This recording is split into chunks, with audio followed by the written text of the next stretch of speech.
Just like that. How'd that feel? I feel 5 inches taller.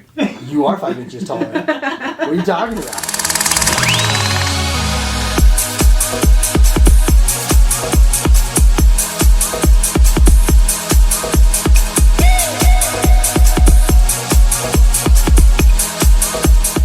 How's it going, everybody? I'm Dr. John Clayton, your Layton chiropractor here in Utah at Supra Chiropractic. In today's video, we're going to be going over scoliosis and curvatures. And so a lot of people out there, you may have been told either while you were younger, now that you have scoliosis or you have a major curve in your back. And so I really want to go over how to truly diagnose this, some of the things and key things I will point out visually, but also when you analyze it through x-ray. So we want to dive into all of this. Hope you guys enjoyed this video. And we'll catch you at the end where we recap everything. Enjoy. All right, so we're gonna go over just a quick analysis from a visual standpoint of someone that has come in with the scoliosis type situation. And so some of the landmarks we wanna point out when we're looking through a patient like this is the actual predominance to stick out backwards, or in other words, is this side pulled out more or is this side pulled out more? Is there rotation in here? Do these all look equal through here? And so some of the things that I'm noticing that you can kind of see on camera is if I look at the rounding of the shoulder here, it does look a little bit more apparent compared to this side. I also see that this shoulder blade here, the scapula, is pushed further backwards or posterior compared to this side here. One thing you can tell too is if I said, okay, what's visually the difference? This scapula looks wider or has like bigger lat almost compared to this side here. And so then looking further down, you're going to see that this area here where the bottom of the bra strap is it almost tucks underneath the scapula here versus this side here is kind of along the whole entire border, lower border of that scapula.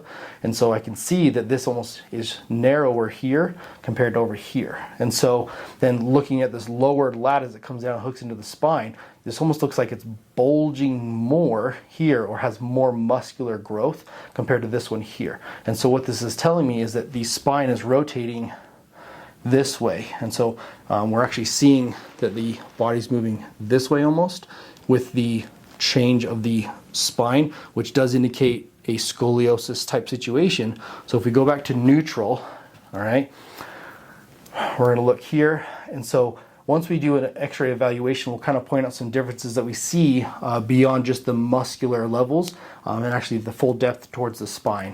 One of the things you can check too, if you're wondering if it's coming from the lumbar spine or starting at the lowest part of the spine, is if there's any changes or any kind of curvatures. Because usually if you have a scoliosis, you're not just going to have like a C-shaped curve. You're going to have usually an S, so it'll kind of snake back and forth and then go all the way up through all the different curvatures. Not sacral, but anything through lumbar, and then thoracic, and then cervical. So based on what I assume here, and we can double check, is we're going to have a small curve in the lumbar spine, C shape going towards the left. Here's your apex over here, and then you're going to go this way, and it's going to be a slight curve here, apex to the right, therefore with the curvature and having it rotate this way, and then having another curvature here, the apex being right there to then start this one here for the neck. All right, so that's what I can kind of see visually, but we'll double check with x-ray. So we're going to run through ribs first on you, okay? Mm-hmm. Okay. So I'm going to push on the rib here, and I'm going to kind of twist like this. Okay, take a deep breath in, all the way out. So we're going to hook here, twist. How'd that feel? Deep breath in here, all the way out. Oh my God. I'm super jealous of you right now. I need this so bad. Deep breath in here, all the way out. Deep breath in here, all the way out.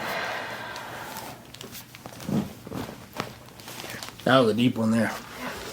Okay. So now let's see how the rotation is on the other side, okay? Because like you said, if you're rotating this way, let's see how much more resistance there is given the curvature. Okay, deep breath in, all the way out. Oh my gosh. I'm sorry.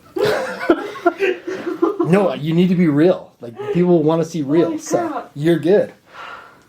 How'd that feel though? That felt really good. Mm-hmm. You've needed it for a while, I think, right? So we're not joshing anybody here. So deep breath in here, all the way out.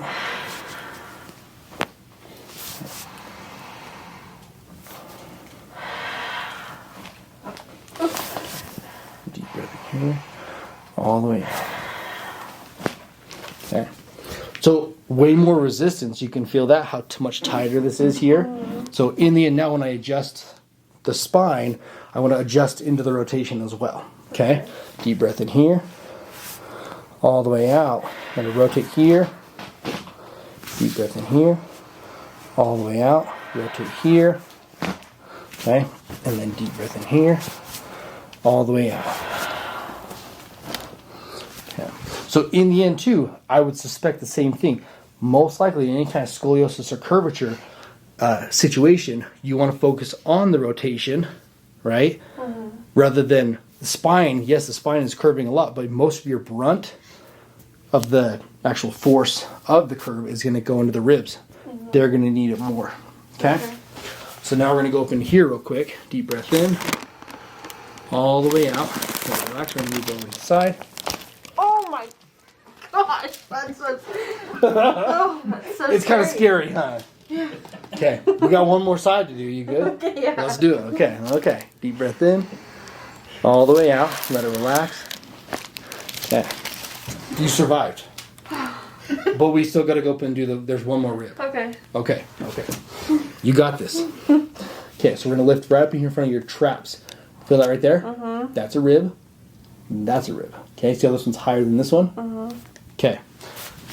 It's a little bit tender though. Okay? Deep breath in. All the way up. Lift right up in here. Let it relax. Oh. Told you.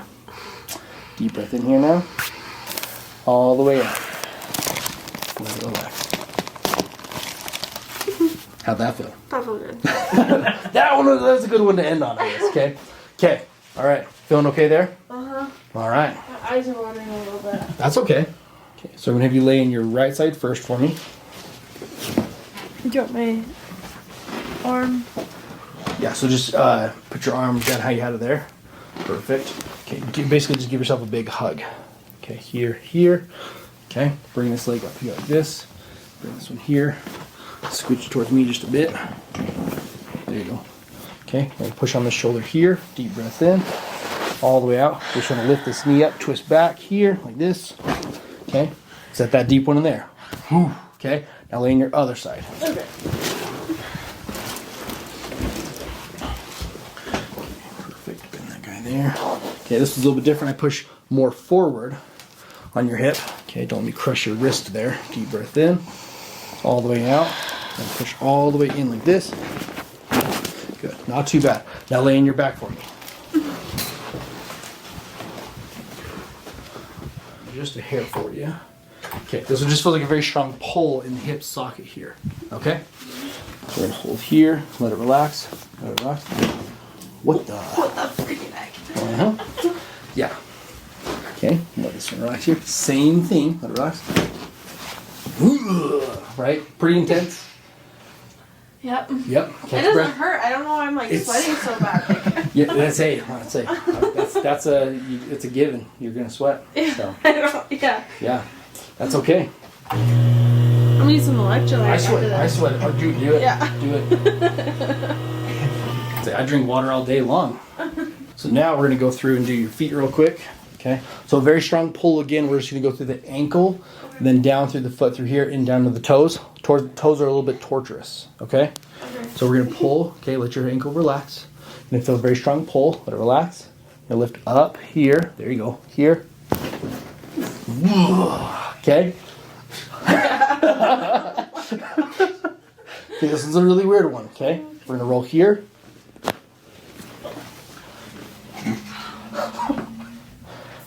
Sorry, I'm not trying to be a baby right now. But You know, I thought you were gonna gag on that one almost. It's like, how did he pop all those bones in my foot? What the heck?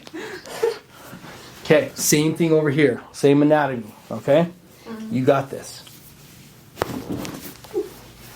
You doing okay? Okay, here's the fun one. Oh, see, not as many on that one. Yeah, that foot's kind of a little different. Yeah, it's probably because it's the left one, right? Something like that. If you had 2 right feet, then that'd be a problem. Couldn't dance very good, I guess. So, okay, here, let this relax here for me. Let this relax here.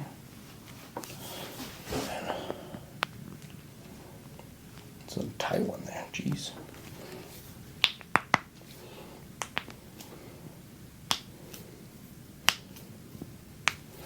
Perfect. Other side. Okay, let this relax for me here.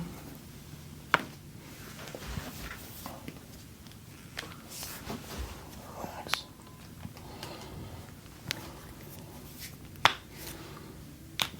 Cruising. Perfect. So we're just going to run through the costosternal rib attachments for the front or anterior ribs. So first rib's up in here behind the collarbone. Collarbone's right through here, and then we're going to do second rib right here. We're basically run through 2 through 10. Okay, so we're going to do 2 clicks per rib.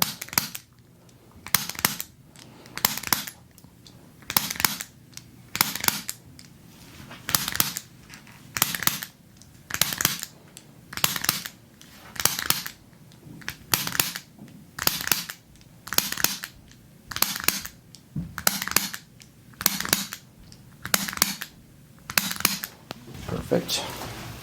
And other side here, collarbone, go a smidge lower.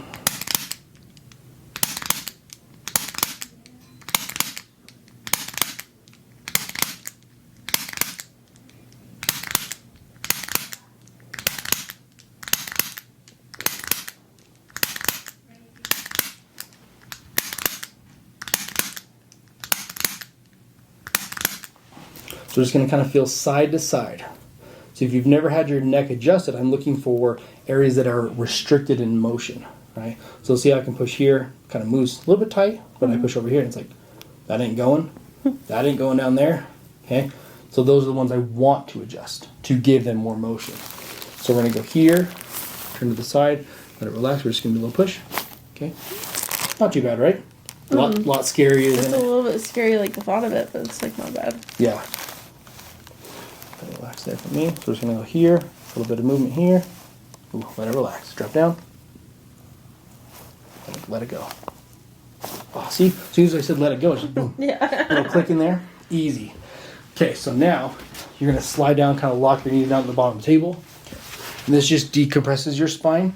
Because the last thing you want to do with scoliosis or curvatures is have everything compressed, because then it makes everything just tighter in general. Okay? So we're just going to lift up into here. Take a deep breath in. Let it all the way out. Just like that. How'd that feel? I feel 5 inches taller. You are 5 inches taller. What are you talking about? Just don't get a measuring tape out yet. Yeah. So go ahead and slide up now. You're going to put your head on the headpiece there. Perfect. Let's sit down just a smidge. So now we got to find a way to make you 5 inches shorter. No. Okay, so this table's going to pop up and down. Okay. You're going to slowly open for me. Okay, so you're just a little bit tighter on the left side, or the right side. Mm-hmm. So then you're going to hold it open there for me. Okay, try not to resist at all. And turn your head to the side.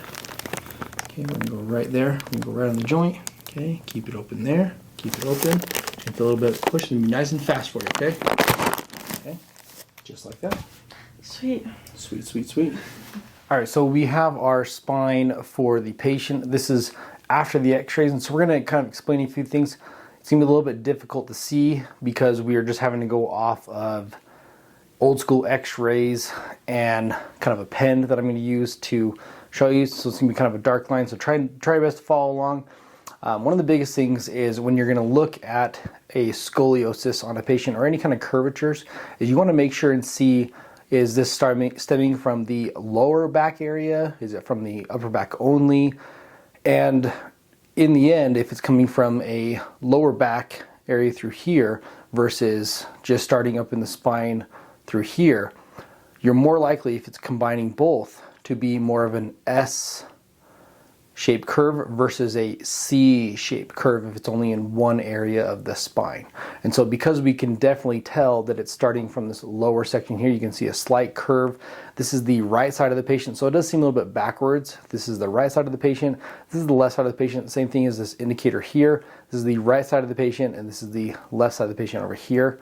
So you could flip-flop it and make it more accurate, but in the end, usually it's easier to read it this way for doctors. So in the end, we're going to go this way. So we have a curve moving towards the right side on the patient here, as well as we have the curve moving this way on the left side of the patient here. But in most cases, like S curves will do, is that you actually can see that it's starting to change direction on the neck area, and then towards the top of the next area closest to the skull, it actually changes back just a little bit too. And so in the end, you could argue or say that you have two full S curves, or the beginning of two S curves with this curvature here. It is pretty minimal though when it comes down to analyzing the spine, but we definitely do have a case where there is scoliosis present or a curvature. And so in the end, because it is minimal, typically I actually like to use the word curvature,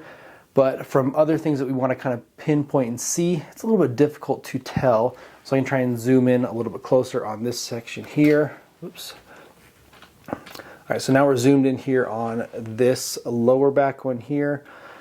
So there is two areas, so we can kind of get that angle in there better. So you can see that curve indicated by those lines that I've drawn on the x-rays here. And then you can actually see the top of the hips are a little bit different heights. And so when you're indicating a hip discrepancy, usually the easiest way is to notate that via x-ray, so you can actually see the bones and not you're just going off of feel or what the patient's feeling. So we can tell that there is definitely a difference in height. One of the other things I wanted to point out, and what I showed and instructed the patient on, is that their left side, okay, like I said, this is backwards, their left hip or ilium is wider compared to this one here. And so the reason why this is that if we were to use my hand as an image here, if I widen my hand, so if I do my hand narrow, it looks very thin from this angle, from this camera view. But if I open it up and I start to change it this way, see how my hand looks wider? So that's the same principle when you're looking at an x-ray of the iliac crest or iliac itself, ilium bone.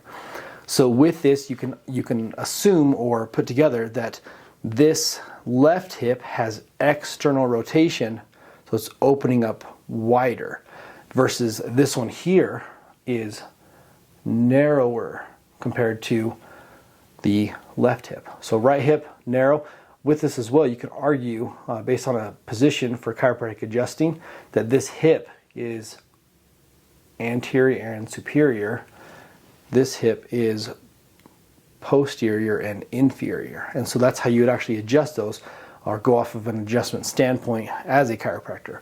And then moving over to the area here, we have the spine here. So there's nothing major to point out here other than the curvatures that we were able to see. But we were able to identify that both of the collarbones look fairly level. That was one of the concerns of the patient. Both collarbones look fairly level. No major issues indicated with these. And the last thing that we pointed out to the patient that goes back to more of a lower back issue is if we go to the bottom of the pelvis, whenever you're working on a pelvis for a patient, either male or female, you have to make sure that when you're checking the heights, not only of the above areas up in here by the SI joints, you also want to make sure that the pubic bones line up at the same height. And so that was one of the things we noticed is the right side pubic symphysis is higher than the left side pubic symphysis, and that's why we adjusted accordingly in the video. And so make sure you check all the different areas as well, make sure everything looks good and that you're evaluating things properly when you're doing x-rays. Okay, so one of the biggest indicators that I look for when a patient comes into my office and we're analyzing for any kind of curvature, postural issue, or thing that's causing them pain, first of all. And so if someone comes into my office, they say, hey, I've got low back pain, I've got pain somewhere else throughout my body, anywhere, really what it is. And so I want to look at the things that they're doing on a day-to-day basis that are causing that pain. And so one of the first things I saw as soon as this patient came in and sat down, prior to asking them questions and kind of going through an examination with them, was they came in, they sat down, and they did one of these guys, all right? So very common for many people to do this. A lot of females will do this as well, is they'll cross a leg over. Obviously, guys don't cross legs over like this as much, right? We tend to just do it more casually like this, or we just cross our ankles over like this, you know, or we tuck them back in like this. So in the end, when I saw that patient cross their leg over like this, I said, this reaffirms what we just saw on the x-ray now that we've done everything through there. Because when I lift this leg up in this position like this, I'm moving my pelvis backwards and also externally rotating it, because my leg is externally rotating this way, not internally rotating, externally rotating to a degree. And so in the end, we said, okay, this hip is rocking backwards, and so therefore this leg is getting a little bit tucked back, and therefore I'm not sitting level on my tush, right? The butt cheek area. So in the end, if I'm not sitting level, I've got to compensate for that so I don't slouch over like this. So in the end, this hip is going to compensate by moving forward compared to this one, all right? Then as a result, because my hips are already twisting against each other, or there's torsion or tension against each other, then I'm going to kind of lean over to a side to accommodate for this hip being higher. And so I'm going to kind of lean to the side this way, but then for me to correct and have my eyes level, I'm going to correct again. So in the end, I'm recreating that S curve in my spine by just crossing my legs. And so there's such an overall effect from crossing your legs. And I walk through this with so many patients where I say the more likely you are to cross your legs in any version, like we talked about, whether it's ankles like this, whether it's, you know, crossing your legs out in front of you, any part where you're bringing your legs across each other, you're either internally rotating, externally rotating, tightening up the glute muscles, the hook in that form basically the SI joints as they work into it towards the midline. There's so many factors that play a role here that if you're throwing off the foundation, you're going to mess up everything above it. And so you can make that argument when it comes down to the feet, how you walk. That's a whole nother video, right?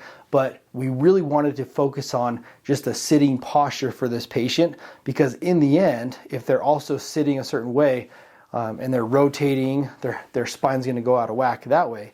We noticed that one of the biggest things too with this patient was when you have a scoliosis, you're going to rotate. And I'm exaggerating it to a degree, but one of the things you were able to notice, and hopefully we pinpointed in the video, was that when I was going through and adjusting the ribs on this patient, one side of the ribs popped a lot easier than the other side. And so really what this comes down to is anytime the spine is going to change curvatures and do that S curve, it also, because of the biomechanics of the spine, how it's built and put together, you have to also cause rotation as part of the changing of direction in that S curve. And so not only are you changing two levels or two versions of the spine when it comes to its motion, you are also causing everything else to react to that as well. That's why you saw on our visual exam why there was more muscle in certain places, why there's certain, I guess you could say, more skin in one area versus the other one, why one muscle looked more square or flat compared to the other one, whereas more rounded, why one shoulder looked higher than the other one, is that everything is going to correlate around the foundational areas, which are the spine. And that's why so many patients will sit down and say, hey, the true foundation of everything that we're doing is your spine. Therefore, yes, chiropractic is a great place to start. However, there are some issues that we need to address with your spine to actually see full resolution. And that's where a lot of chiropractors, their knowledge may break off a little bit and they have to refer out to massage therapists, physical therapists, stuff like that, unless they've got that specialized training to therefore, take that into account, help the patient walk through it. And if they don't have the time for it either, just refer out. There's no harm in doing that. But that's one of the things I really try to focus on, is encompassing the whole entire spine, extremities, everything that plays a role here, including the muscles, tendons, ligaments, soft tissues, anything like that. so that we get the full outcome. And then if we need to further bring in those referrals, we're able to do so. And so there's kind of our full spectrum analysis on curvatures, scoliosis, so on and so forth, how everything correlates together. And in the end, as lengthy as this was, it's still a very minor and minute area that we were able to show. And so in the end, truly, when I do say that patients come in and they get this full result of treatment that's just for them, this is what I mean. This is the kind of visits that I like to show patients and give to patients, because you need the care for you. And you don't just need to go through and get the same treatment that everyone else got that was 2 minutes long at a chiropractor, right? You need what's going to help you most, and ultimately find that chiropractor that's going to do that for you. And so really, that's why I love my job. That's why I love helping people, because you can really, truly treat each person as an individual and give them the outcomes that they need. So again, I'm Dr. John Clayton, your Layton chiropractor here in Utah at Supra Chiropractic, where we've got your back and everything else, and we'll see you in the next video.